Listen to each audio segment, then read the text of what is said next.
Selamat siang teman-teman, selamat siang Bapak pengasuh mata kuliah Sosiologi Terapan.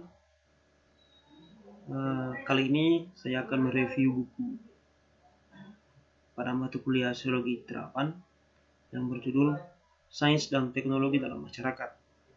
Oke, sebelum saya menjelaskan beberapa pengertian tentang sains dan teknologi dalam masyarakat, izinkan saya untuk memperkenalkan diri saya. Baik, nama lengkap saya Epifanius Cule, NIM 1703030059. Saya mahasiswa semester 7 program studi Sosiologi Universitas Nusa Cendana Kupang. Baik, langsung saja. Sains dan teknologi dalam masyarakat. Pada poin yang pertama, dalam buku ini menjelaskan tentang ilmu politik dalam kajian teknologi sosial atau sosial teknologi. Pada abad ke-21, sains dan teknologi adalah keunggulan utama kehidupan orang di seluruh dunia. Baik itu tes kesehatan yang diterima oleh orang yang dicintai, ancaman terhadap pekerjaan yang ditimbulkan oleh mekanisasi atau komputerisasi, pabrik kimia di lapangan, atau kebijakan tentang pemanasan global dalam hal ilmu pengetahuan dan teknologi besar dan kecil yang mempengaruhi kehidupan kita. Ilmu pengetahuan memiliki variasi dan waktu yang lama.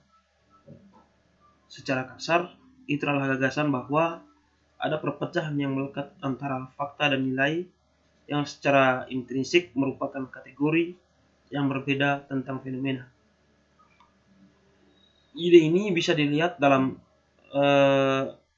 tulisan Plato yang kontemplatif, pemikirannya dan tindakan praktis harus dipisahkan. Dalam upayanya yaitu ada 7 para filsuf alam Eropa abad ke-17 untuk melindungi karya mereka. Dan pada waktu itu juga ada serangan-serangan oleh gereja dan negara. Kemudian dalam perdebatan pada awal abad ke-20 di Jerman atas nilai-nilai dalam ilmu sosial, studi tentang sains menurut cara berpikir ini menuntut nilai-nilai yang dikurung dan mempelajari hanya fakta. Jadi bukan hanya fakta dan nilai yang berbeda, fakta juga unggul, lebih rendah dari nilai dalam hal kredibilitas dan otoritas kognitif. Keyakinan ini merupakan suatu keunggulan kognitif tentang fakta di atas nilai yang mengarah pada kesimpulan bahwa hanya ilmuwan terlatih atau ahli dalam menggali fakta yang dapat dengan tepat melakukan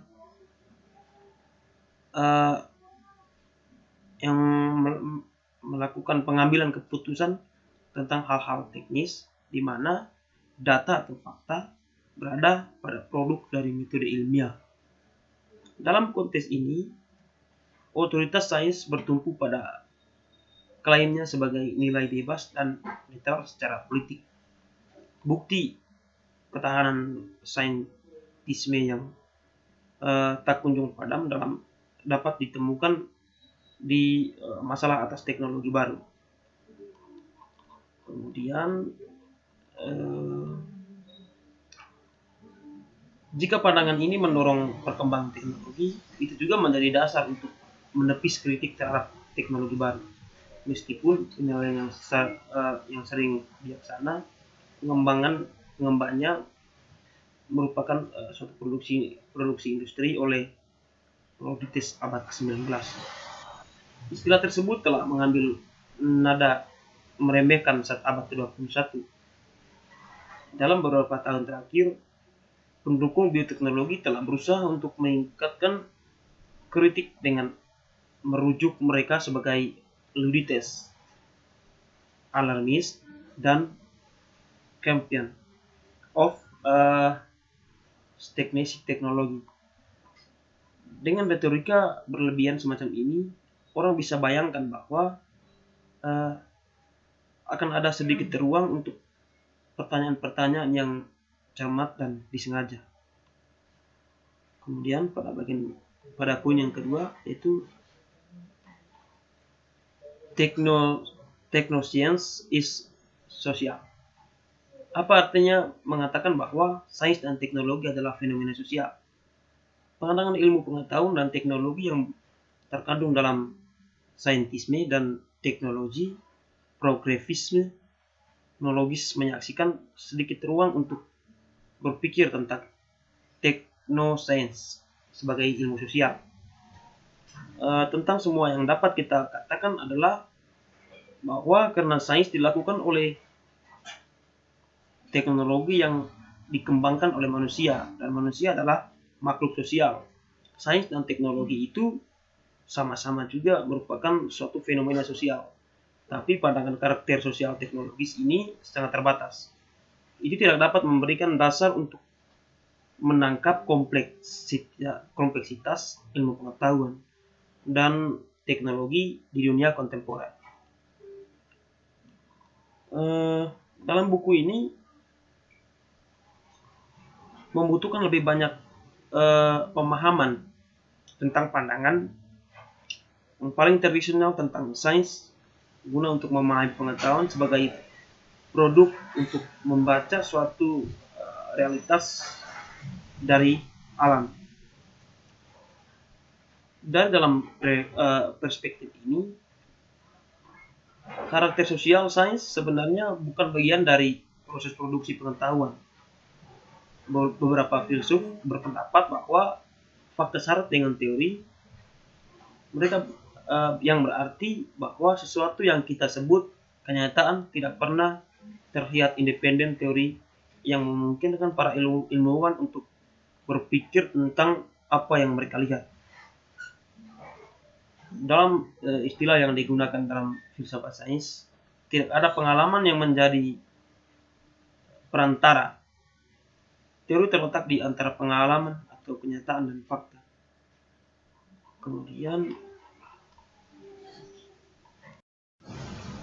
dalam leksikon penulis, dia mengatakan bahwa suatu fenomena adalah politik, berarti kekuatan beberapa bentuk yang bersangkutan.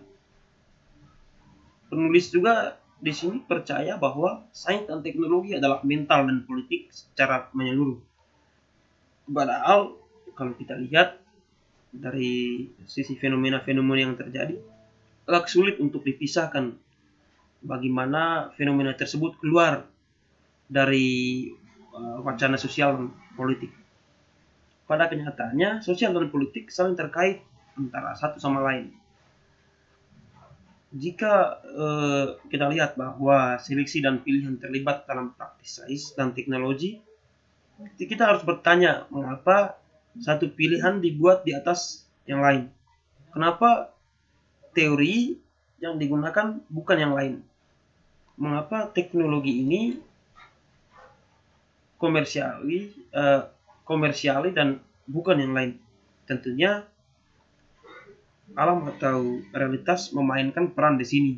Tetapi sebagian dalam buku ini penulis juga telah menunjukkan begitu juga dengan beberapa nilai yang dia kemukakan. Tetapi itu juga dia menunjukkan bahwa nilai-nilai berperan sebagai suatu tindakan seleksi atau pilihan yang menimbulkan pertanyaan mengapa suatu nilai bukan yang lain, maksudnya bukan nilai-nilai yang lain. Jawabannya adalah ya kekuasaan memungkinkan para aktor di atasnya yang membatasi aktor yang menentangnya. Kemudian pada poin yang berikutnya yaitu menyerahkan debat bioteknologi dan pertanian. Waktu itu perkembangan ekonomi di Amerika Serikat dan global berada di tengah-tengah transformasi besar-besaran. Garis besar lengkap dari ekonomi yang baru akan muncul sama sekali tidak pasti, tetapi beberapa karakteristik sentral dari ekonomi baru jelas terlihat di berbagai pelosok negara Amerika Serikat waktu itu. Banyak negara di belahan bumi utara yang menjauh dari fondasi pasca Perang Dunia Kedua. Mereka juga merupakan bagian dari industri-industri berat tersebut. Kemudian lanjut pada poin yang berikutnya, yaitu medan diskursif dalam debat RBGH di Amerika Serikat dan Uni Eropa. Pada pertengahan tahun 1980-an, kontroversi publik atas bioteknologi di kedua benua Eropa dan Amerika Serikat berpusat pada RBGH. Produk pertama dari rekayasa genetika dipertimbangkan untuk rilis komersial. RBGH adalah fokus dari badai perdebatan di antara peternak, konsumen, industri susu, dan pendukung bioteknologi.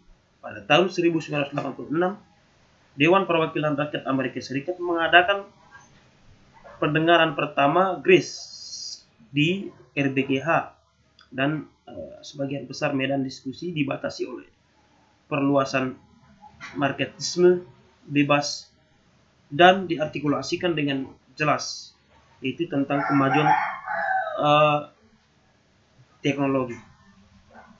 Ada beberapa aksi yang menolak gagasan itu, mereka juga membuat kebijakan yang harus memperhatikan tentang potensi dampak dari merealisasi RBGH tersebut pada struktur pertanian di aspek-aspek keluarga Amerika Serikat. Sebaliknya, para pendukung teknologi baru itu berpendapat bahwa petani lebih efisien akan mendapatkan keuntungan dari RBGH tersebut, tetapi tidak akan mengubah manajer menjadi tidak efisien dan kemudian menjadi suatu yang efisien. Yang diduga implikasi dari argumentasi ini adalah bahwa pasar harus memilih di antara keduanya, petani yang efisien dan tidak efisien. Kemudian nilai kemajuan yang melekat yang terkandung dalam RBGH terlihat jelas dengan pendapat ini juga, seperti yang dicatat oleh salah satu perwakilan asosiasi perdagangan. RBGH tersebut adalah hanya perubahan generasi terbaru yang menempatkan perusahaan susu di Amerika Serikat ini di Amerika Serikat.